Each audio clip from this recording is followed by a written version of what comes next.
everybody, and welcome back to a brand new episode of Southern Wook. I'm Marina. And I'm Kaylin, and thank y'all for joining us again today. And thank you guys so much for 3,000 downloads. Y'all, we are finally at 3,000 downloads. Well, now we're at like 3,100, but every milestone matters. It absolutely does. And also, forewarning guys, I do have a little bit of a cold today, which is why I sound weird and stuffed up. It's not the Rona. It's not the Rona, we don't have to worry about that. And also, I wanted to let y'all know we are now listed on Pandora. So we are officially listed on pretty much every podcast platform you could think of. So that's pretty exciting. We're getting more official every day. So tell your friends. Our first YouTube video last week, we lost some of the footage for, but this week we're going to make sure we have it all together, so we'll have a full YouTube video for you guys. Yeah, hopefully. And I'll find a better software to edit on that won't leave a giant watermark throughout the whole thing. Yeah, we didn't realize there was a watermark until... Yeah, they did me dirty. But also, we are making a little change to the beginning of our episodes where we used to do trending topics. We thought it would be better if we taught y'all something new every week, other than like the whole topic that we're talking about for the episode. Alright, so what is today's thing we're teaching? I know most of y'all have heard about this Galactic Federation that has been blowing up. This guy is a former Israeli space security chief named Haim Eshed. I don't know, that's Israeli, and I'm American. We know how bad we are with names here.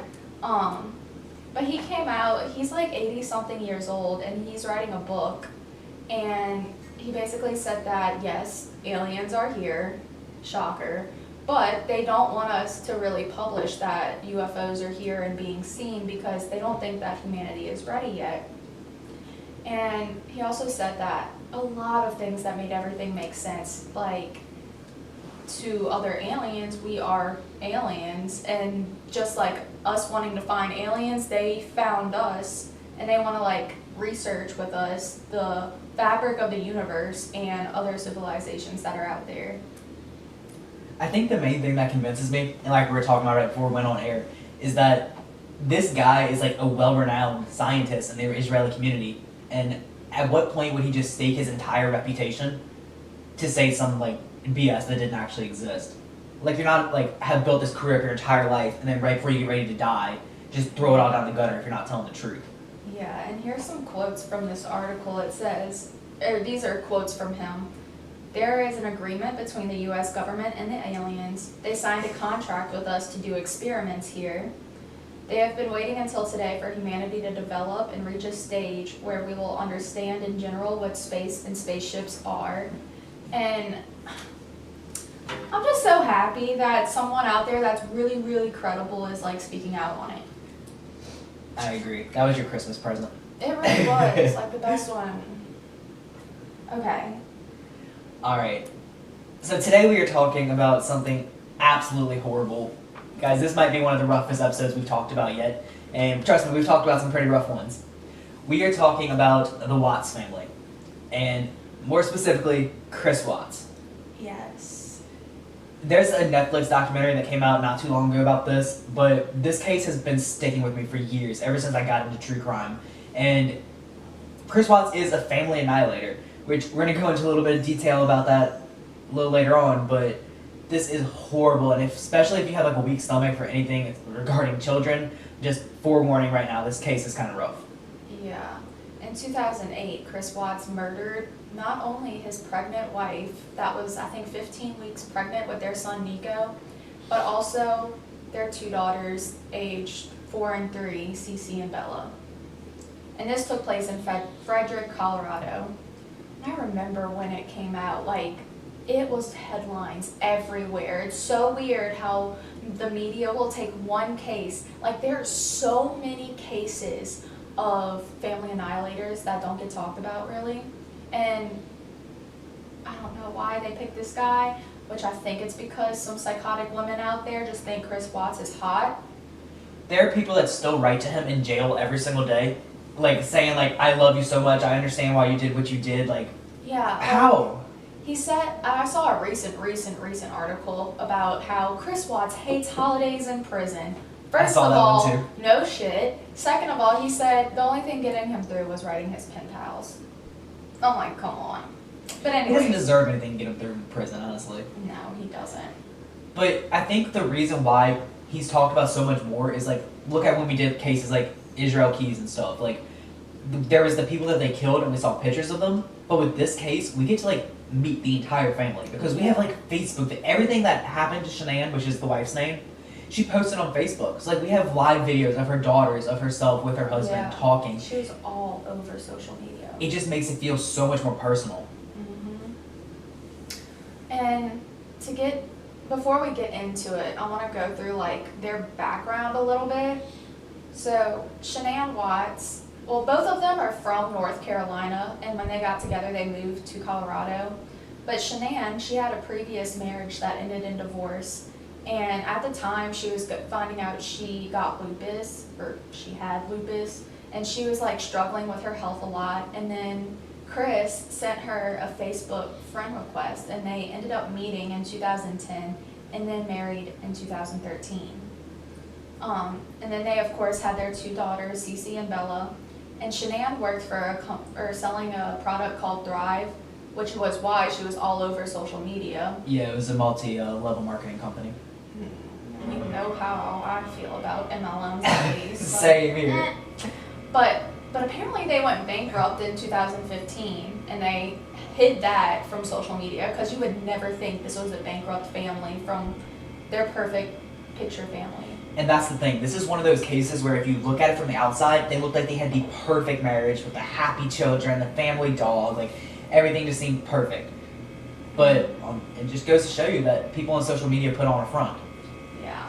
And then in June of 2018, Shanann found out she was pregnant again. And you can even see the video of her telling Chris she was pregnant again. And he in that moment even looked like he was kind of like, oh, yay.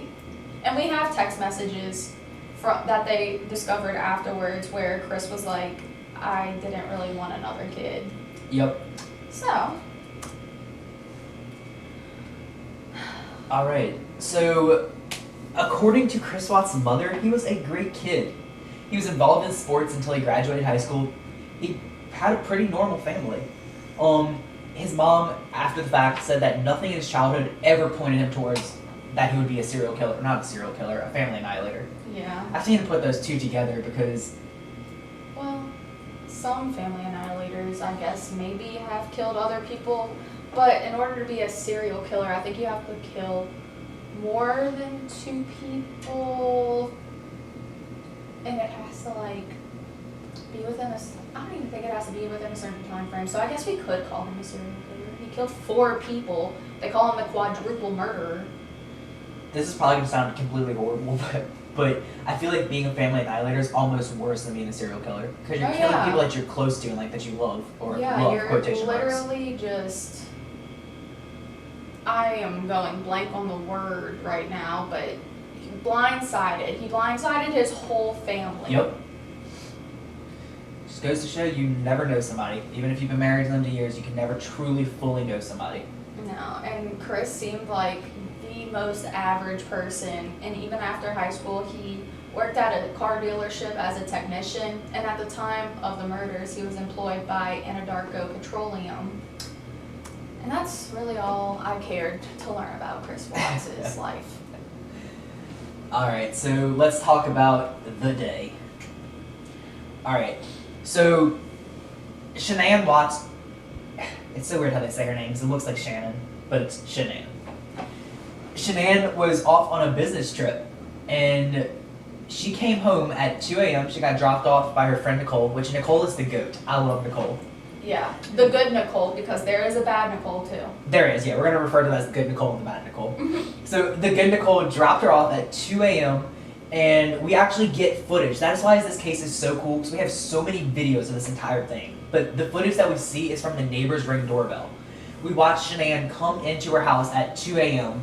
via a camera. And then the next morning rolls around.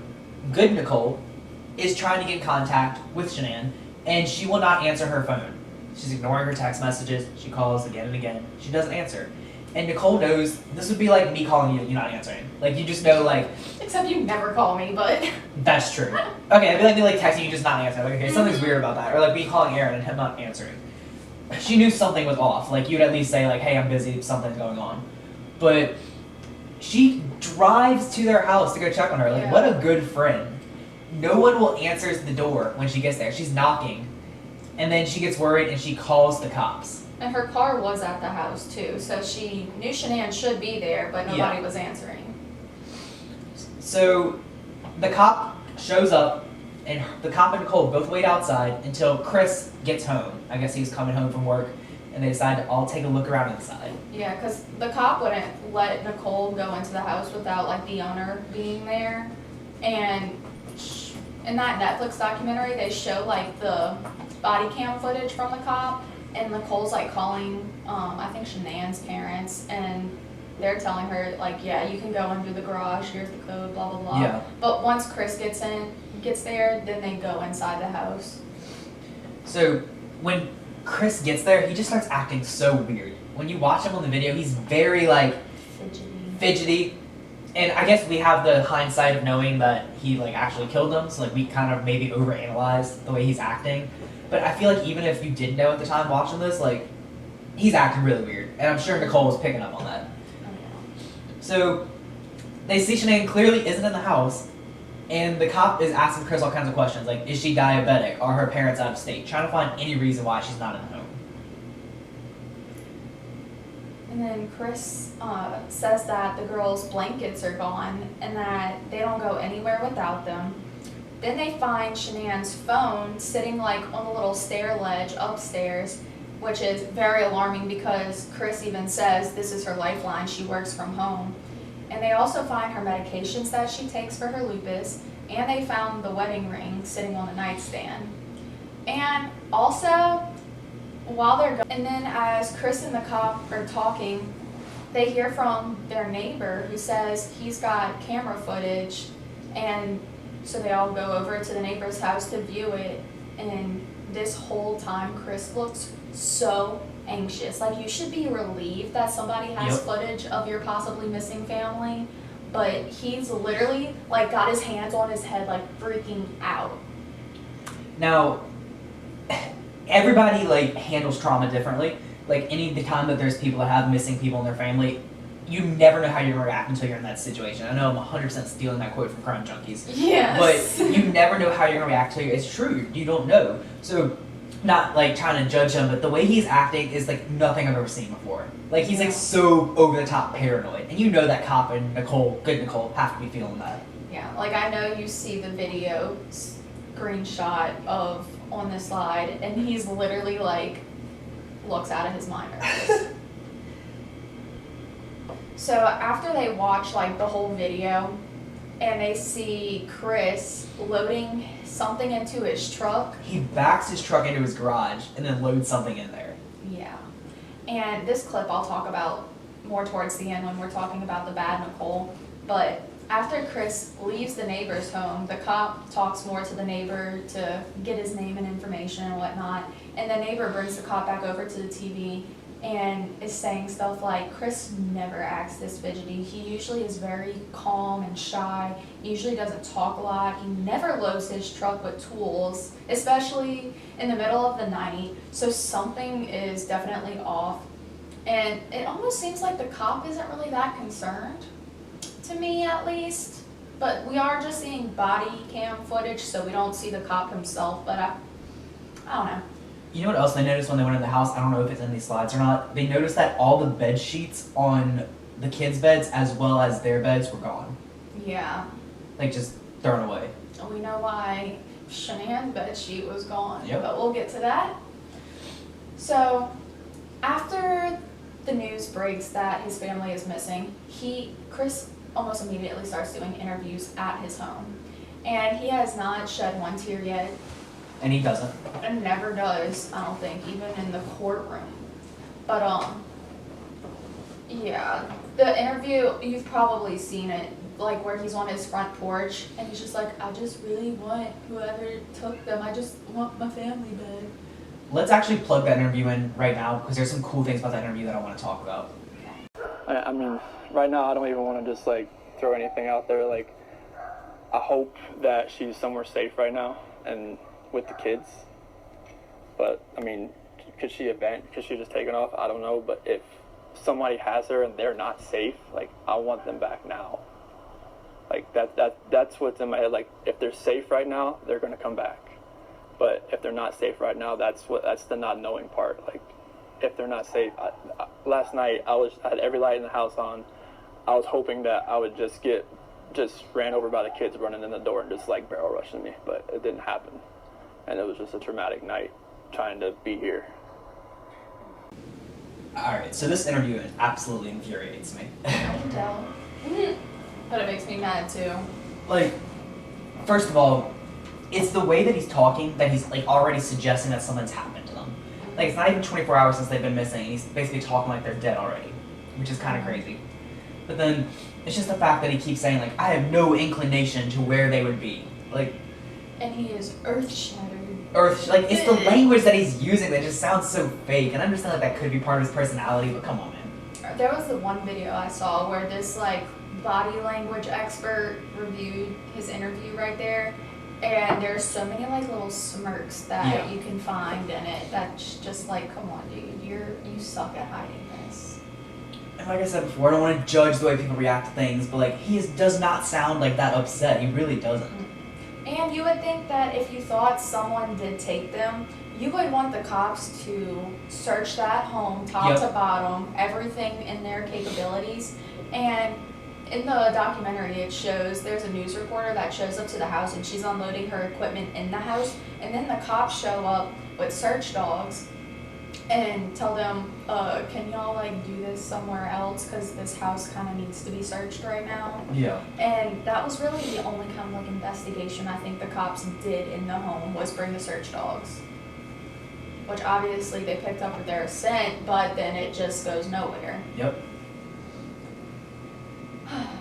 So then it's not that long after all this happens that Chris is interrogated or questioned. I don't know if they go into it thinking this is the guy that did it or what, but the cop asks Chris to explain the emotional conversation they had before she disappeared, which he hinted to, I think, in the interview.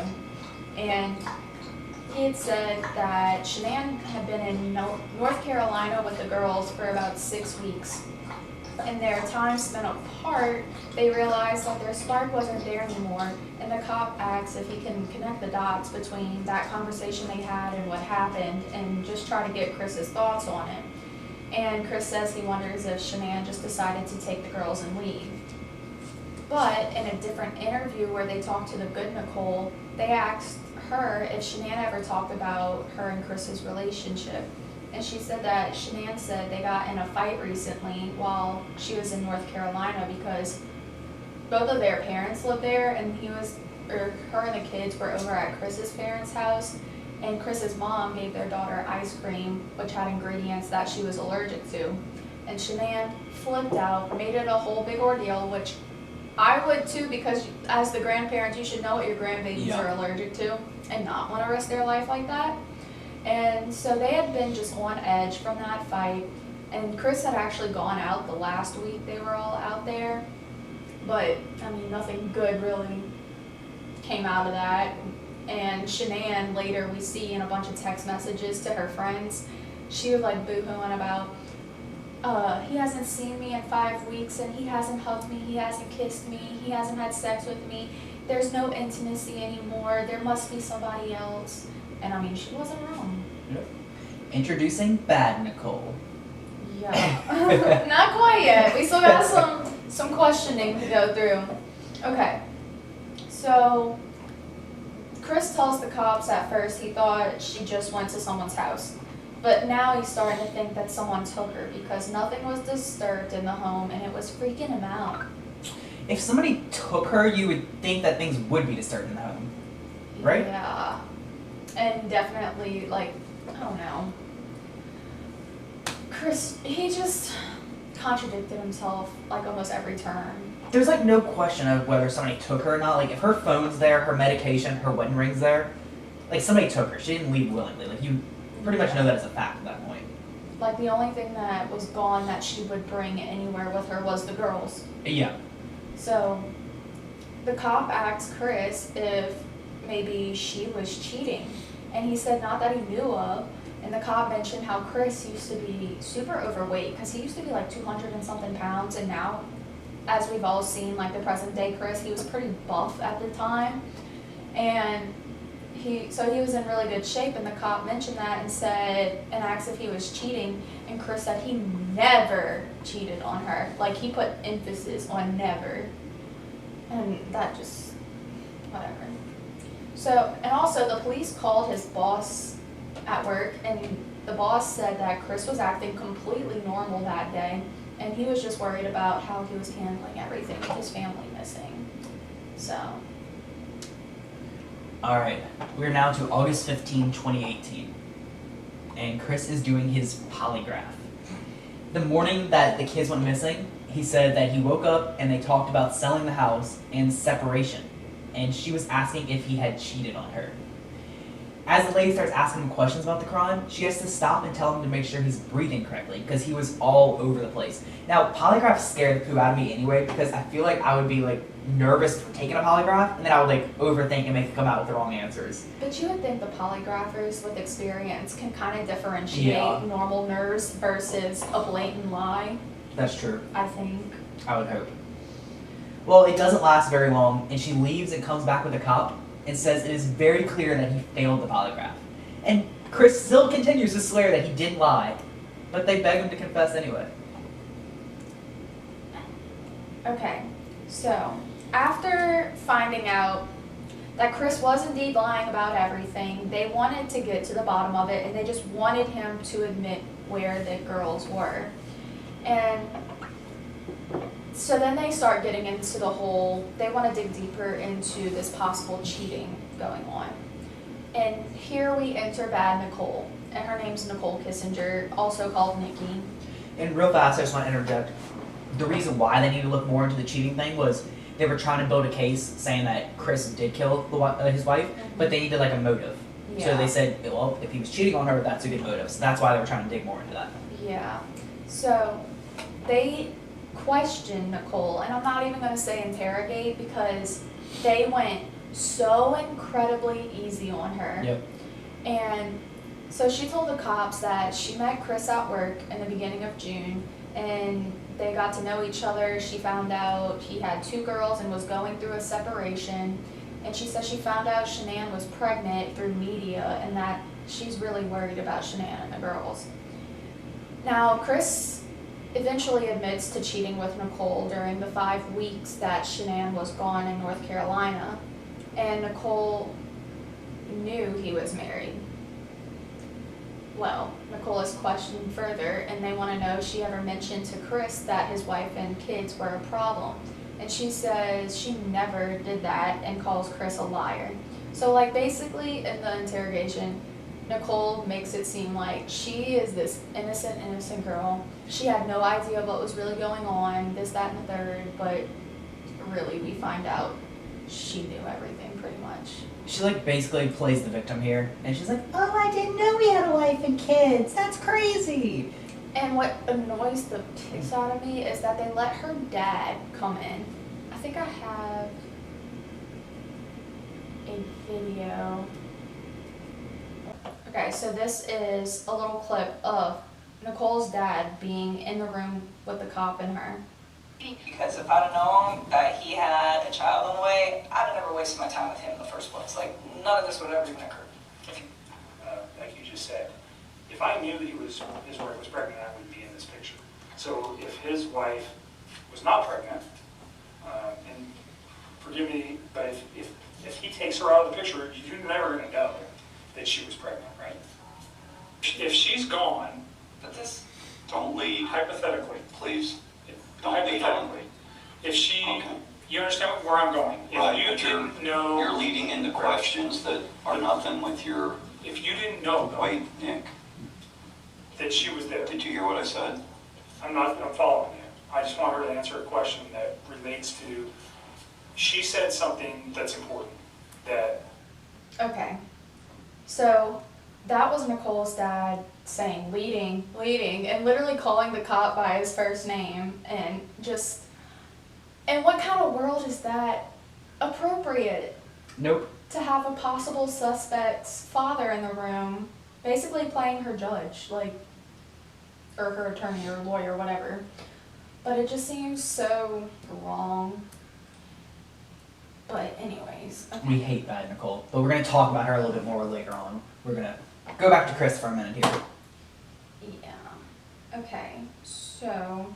So Chris needs his daddy as well, because Yeah.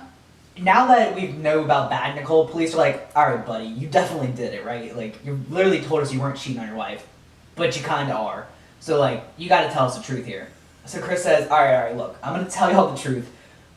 And so the cop and everyone comes back into the room with Chris and his dad, and he retells what quote unquote happened. And so now at this point, they pretty much know for sure they're dead, and they just want to know where they are. And when the cops leave the room, he says Shanann is buried and the girls are in an oil tank. But the cops think he killed his family to be with Nicole. So everything is starting to come together. They just need to find the girls. And eventually, I think what happened was they like brought a drone out there to where he could view it from like the interrogation room, and he pointed through, like, was talking to the people out there with the drone, like, Shanann's there, the girls are in the oil tank, and then they recovered the bodies. And it turns out Shanann was out there wrapped up in that bed sheet in a very, very shallow, shittily done grave. And then there were 2 oil tanks, and he put each girl in one of them.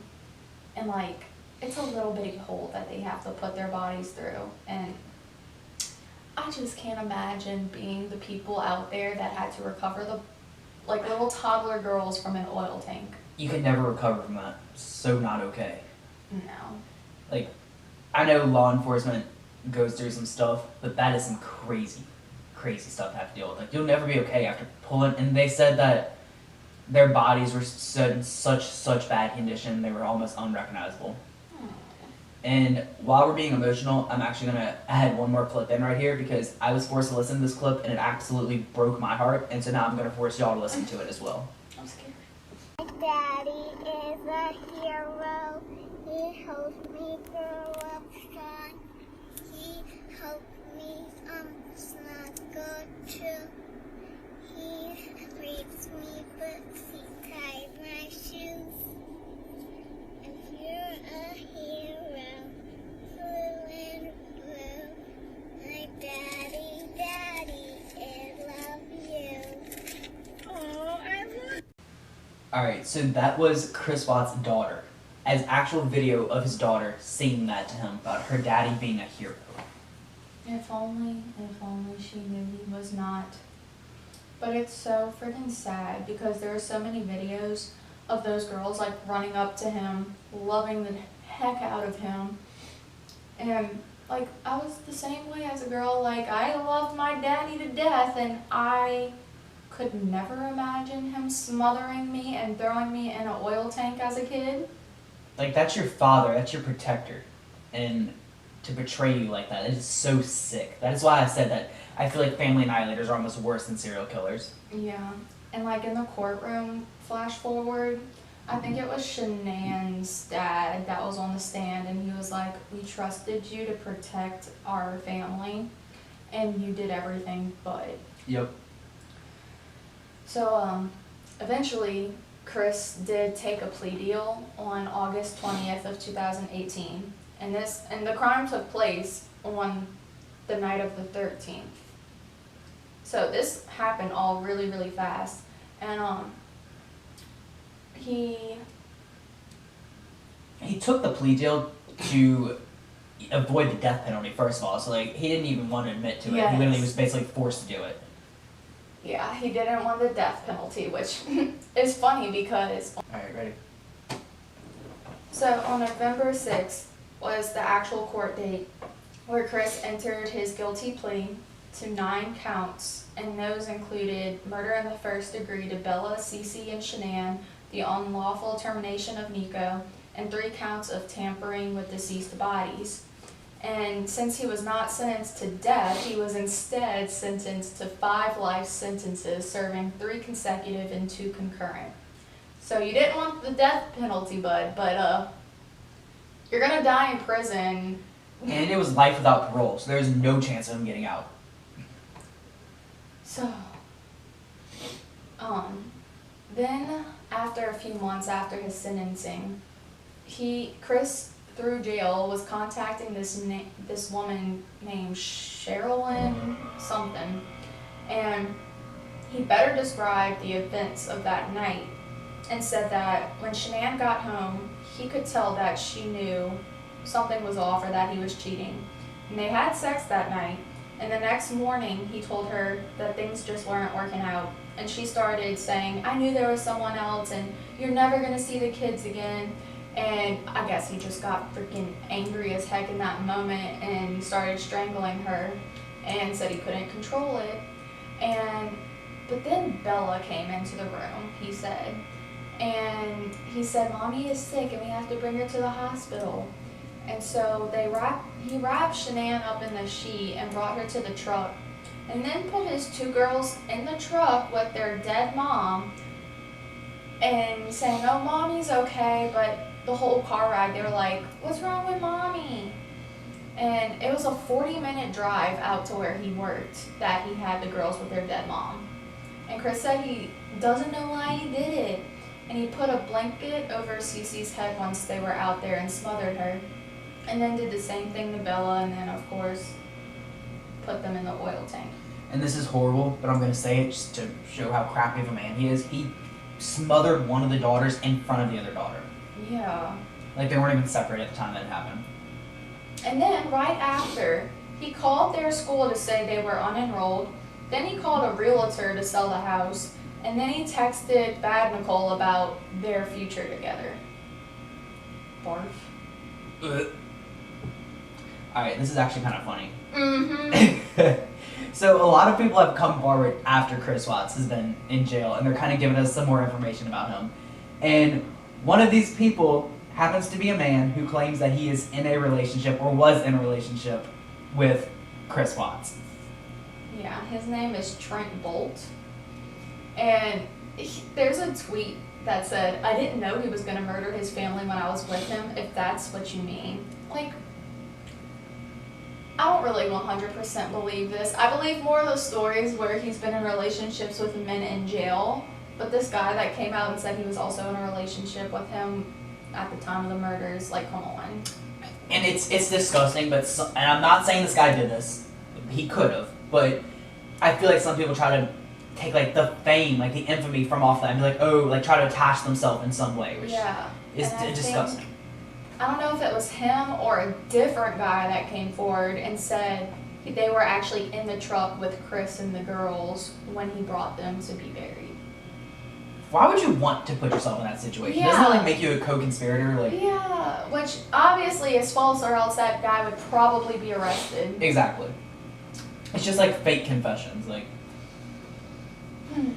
I don't know, but many women have also come forward and saying that they were his mistresses.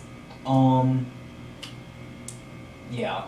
And Chris says he gets so much mail in jail, like we said before. It's probably absurd the amount of jail mail that he gets. And also something kind of awful is when the case first broke, many people were victim blaming Shanann and calling her a narcissist. Okay, so Shanann was a very independent woman. She saved up her money.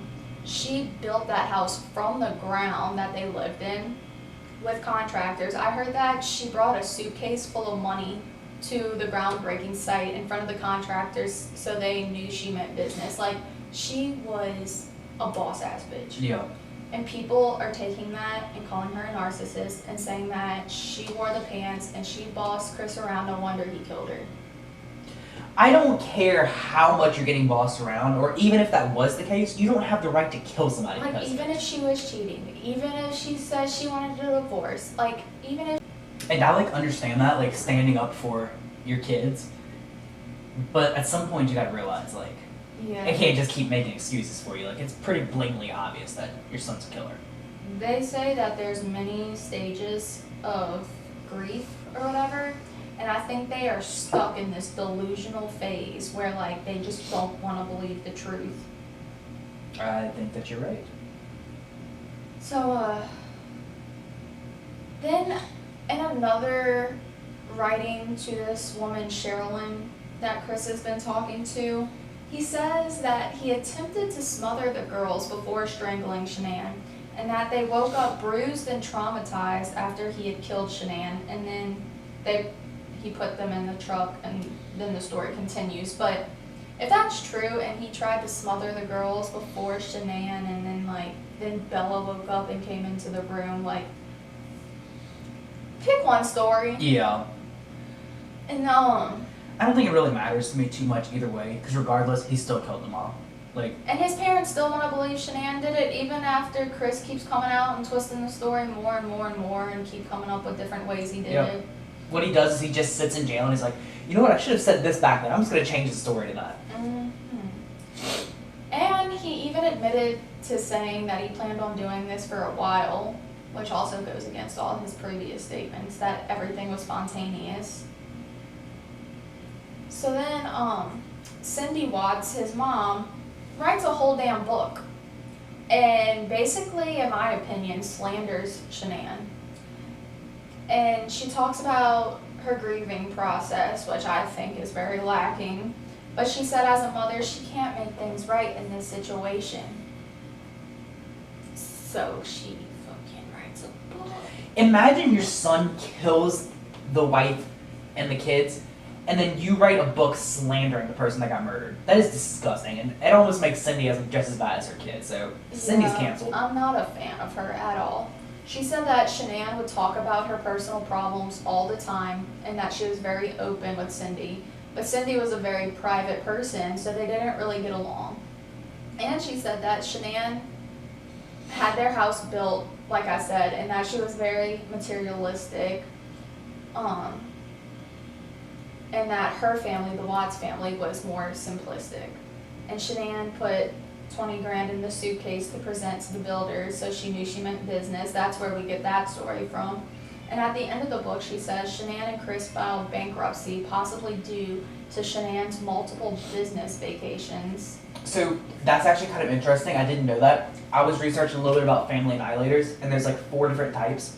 And one of the types of family annihilators is called an economic annihilator, and that's from financial stress. They see like their wife and their kids as putting an economic burden on them, and then they feel a need to end it to start over new. So I didn't know that because he could be put under that category. Yeah, even a lot of divorces are because of financial problems. Like financial stress is a big deal. Yeah, it'll end the relationship real fast. She said also Shanann would always talk down on Chris's appearances and always talked about other people's looks and basically just painted Shanann as a really shallow person. And she also kind of talked shit about Shanann's illnesses and how she would self-diagnose her children with asthma and other things and would always give them Tylenol every night. Cindy is just reaching for every little thing that she can find here. She's just mad that she gave the kids something they were allergic to, and now she hates Shanann. Yeah, basically. Straight up, you're canceled, Cindy. Okay, so now we're going to get more into Nikki, the bad Nicole. I'm sorry, I love bashing Nicole. It's like my new favorite pastime. I hate her. In which, I have to put a disclaimer out there. If you're innocent, I'm so sorry. But there's just so much evidence against you. I'm not even going to pretend like this girl's innocent. There is no way she is innocent. So, okay. Although Nicole told police that her and Chris met in June and dated for only 6 weeks, she had searches of the Watts family in her search history dating back to September of 2017. Why? Yep. Okay. Like, she would, like, search their names, like, in Google and stuff. Like, some weird, crazy stuff. So, she obviously saw how picture perfect their family was. She obviously probably knew that Shanann was pregnant and all of this stuff. And in emails to Chris, she says that she wants a family, but she believes in karma, so out of respect for his wife and the girls, she thinks that they should keep their friendship at work only and assures him that their conversations are only between them. Yet, she tells investigators that she thought they were separated. So that's another lie she's caught in. And also, I just want to say, For everyone out there that's been in a relationship, think of where you were at the 6-week mark. For a couple that says that they were only together for 6 weeks, they went on a nudist 3-day camping trip where allegedly Nicole would hold up her crystals and talk to her dead grandma through them. And Chris said that she would occasionally just randomly disappear. And then they had multiple threesomes. She was in his house while Shanann was out of town 2 separate times where he literally cooked her dinner on the grill and slept in her bed and everything else. Nicole gave Chris a key to her apartment, and she knew all about their finances and bragged about her credit, and yet they were only together for 6 weeks. Make it make sense. Okay, Nicole. So then Chris said in an interview that there was something very dark about Nicole, and this is my favorite part of this story because I want to believe that Nicole is a witch. And I know that sounds ridiculous, but here are my supporting facts, okay? Chris said that his eyes went dark and something took over him when he killed the girls. He also has said that there is something very dark about Nicole and he will never say what it is. Then, somewhere it was said that Nicole put crystals under the girls' beds, and Chris said that Nicole would always mix him up a special drink. He didn't know what it was. It wasn't a protein drink or anything because they were notorious for working out together.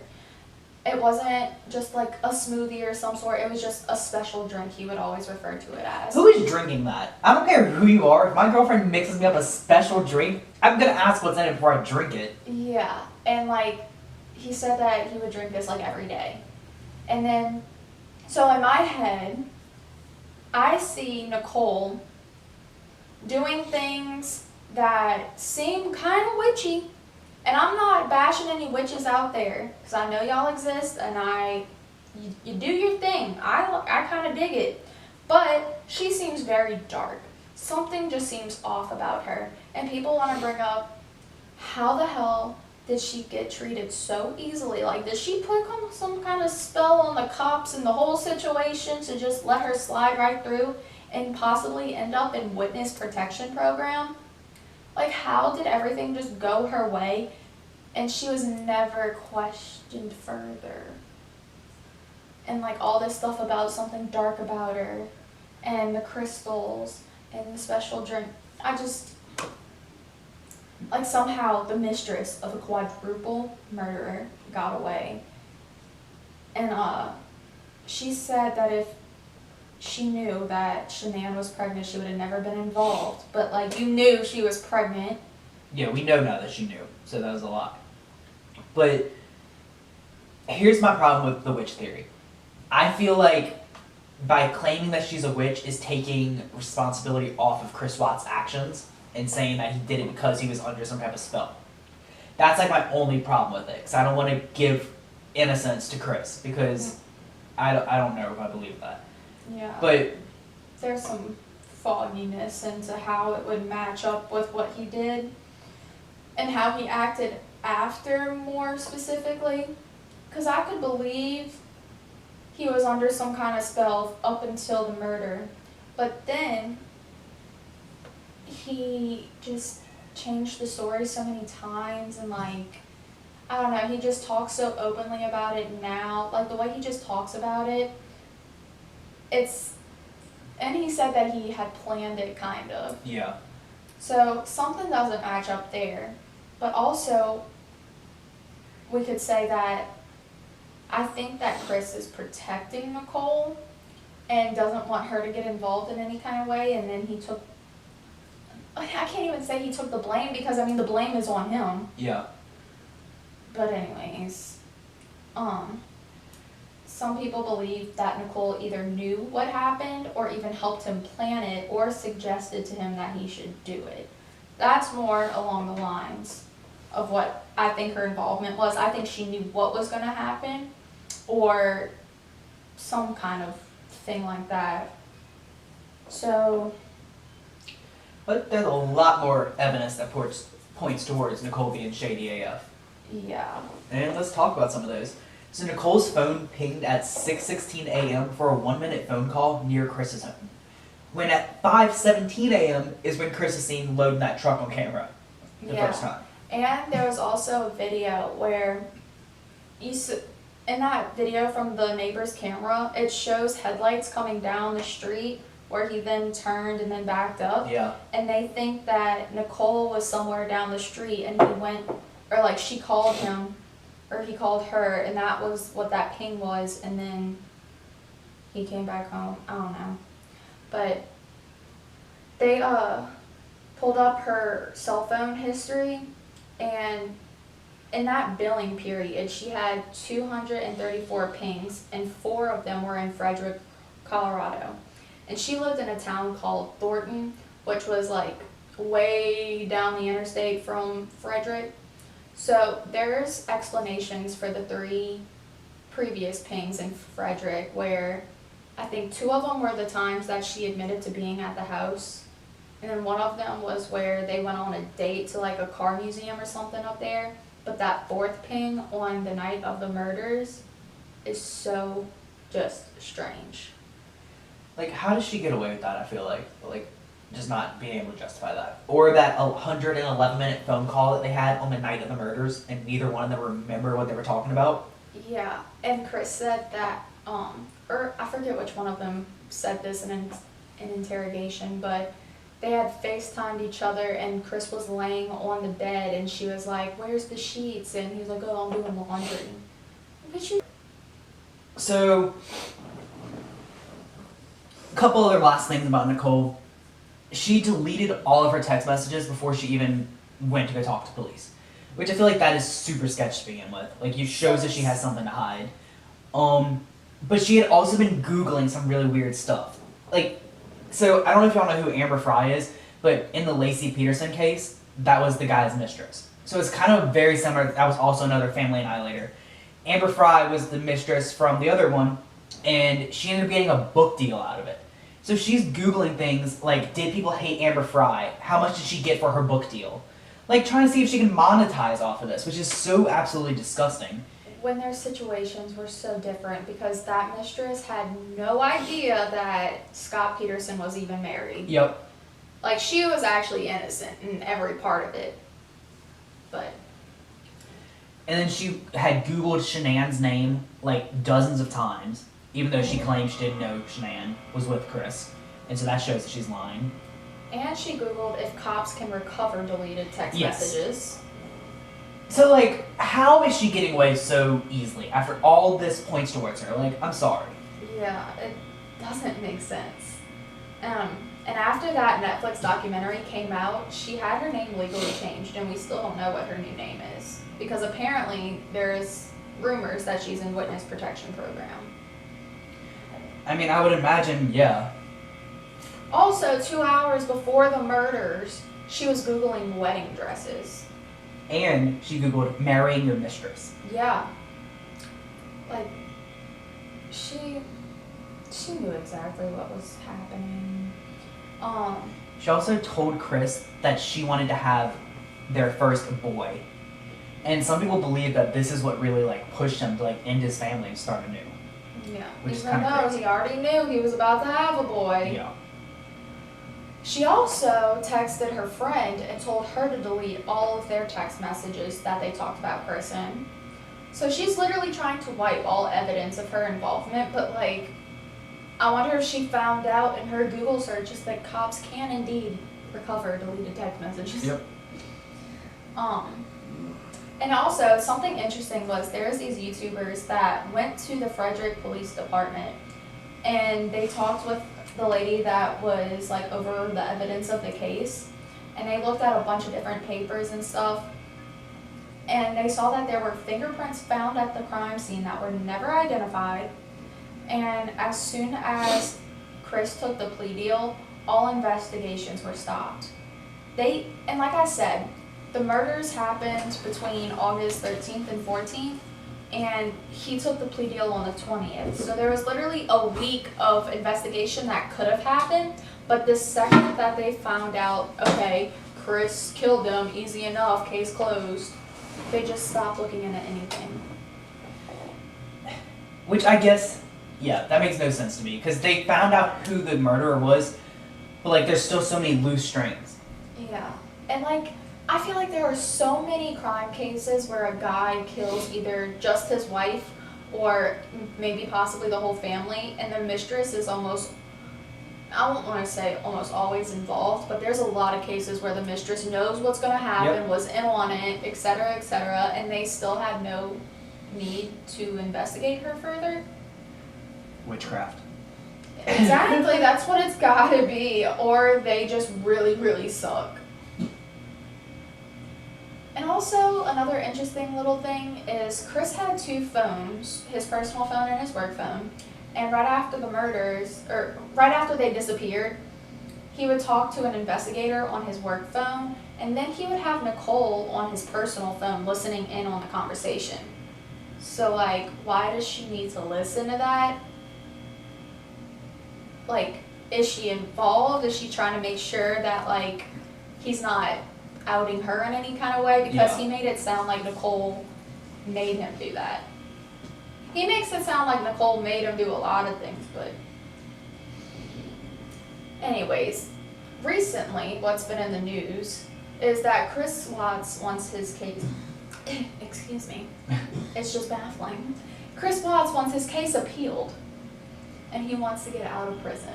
And apparently he has a new girlfriend named Anna, who 3-way called a private investigator while she was calling Chris in jail, and talked about wanting to appeal his case because he felt he wasn't in the right frame of mind for his trial, and he claims he found God in jail and wants a second chance.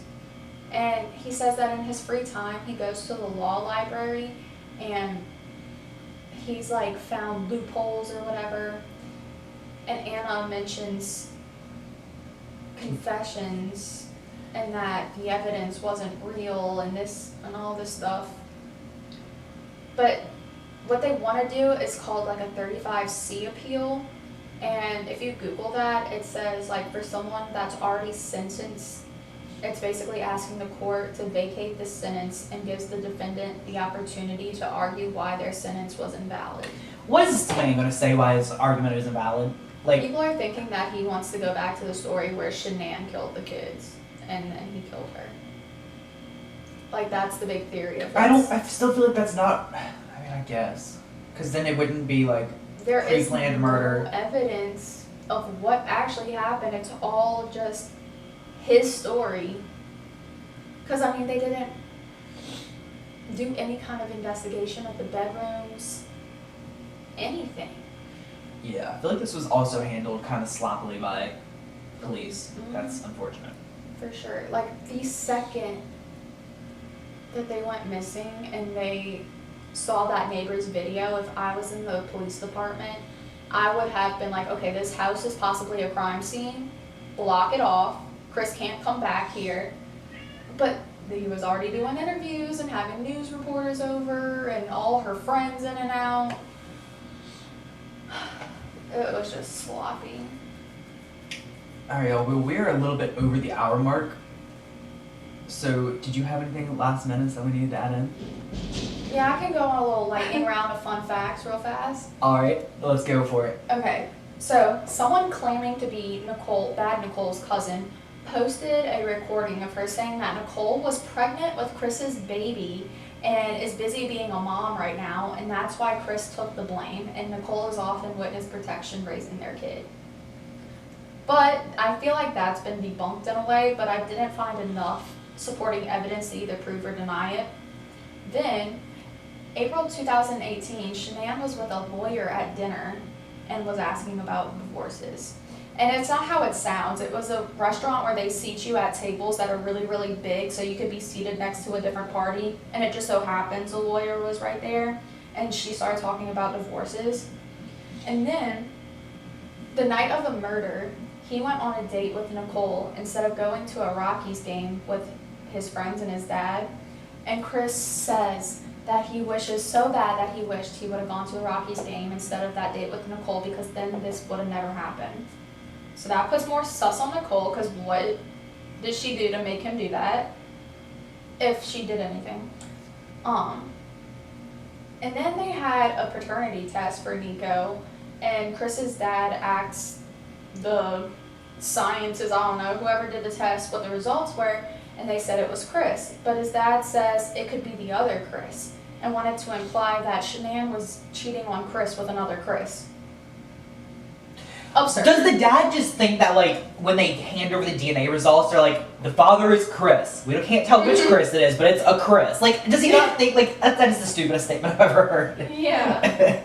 And then when the interviewer asked Ronnie Watts what he thinks happened, he said that he believes Chris' story that Shanann killed the kids. And Chris said that he put them in the oil tanks because he couldn't bury them with Shanann because she was evil. And to end it all, that house is still for sale to this day. So if you want to live in a murder house, season 1, American Horror Story, go move to Frederick, Colorado. Y'all, it's a really nice house too. Unfortunately, that had to happen in it, but. Alright, y'all. Well, this was a horrible story that we had to cover today, but it is. I always feel so weird saying like my favorite true crime story. This really is one of my favorites. It isn't even one of my favorites. It's just such a baffling one because the way they just totally ignored Nicole's involvement blows my mind. I think I like it so much because it's so recent. Like, this was 2018. This was like 2 to 3 years ago. Yeah. But yeah. I'm gonna have a whole page dedicated to this on our new website. And so that is podpage.com/southernwoke. And the video for the podcast will be out on Sunday because it's just too much for me to do at the same day that the podcast goes out on audio. So today you get the podcast and tomorrow you will get the video on YouTube. And we're just Southern Woke Podcast on YouTube too. So make sure you subscribe and like. Most definitely, y'all. And once again, thank y'all for the support. And we cannot wait to see y'all next week. Y'all make sure y'all stay woke. Yep, stay woke, you guys.